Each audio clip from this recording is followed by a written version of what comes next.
this video we're going to talk about the symbol, the dièresis, or the umlaut. The umlaut is basically the two dots that are over a letter. You see that a lot in the Germanic languages. The use for the dièresis, basically it's used so that the letter U is actually pronounced in the word. Because if you don't use dièresis in the word, then you just kind of skip over the letter U and go to the next letter. For example, if you're doing the elision here, or the omission of the dièresis, then the word cigüeña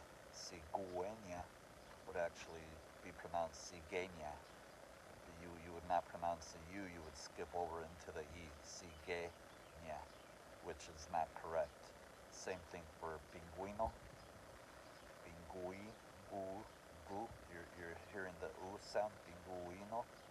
Over here would just be pinguino. You would go straight to the I, pingui.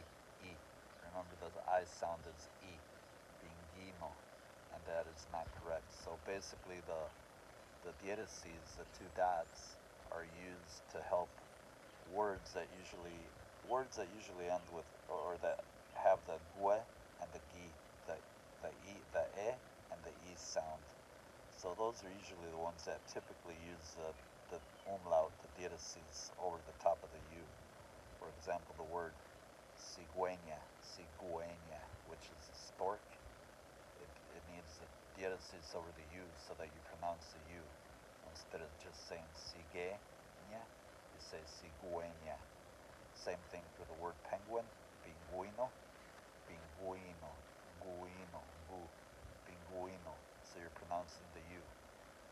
Paraguas, okay, that's the tricky one. That's not actually a dièresis using a word, paraguas, because it has an A sound. Remember we were talking about using E and I, the E and E? So that's paraguas, it has an A, so it doesn't really need the dièresis on here. Paraguas. So each letter is pronounced on its own. Remember, I told you earlier in a different video that the letters are pronounced the way you look at them. So paraguas. So you have no need for the dièresis here at all. On this one you do, because it has the E at the end. So vergüenza, which means shame, to be ashamed or be bashful, or vergüenza.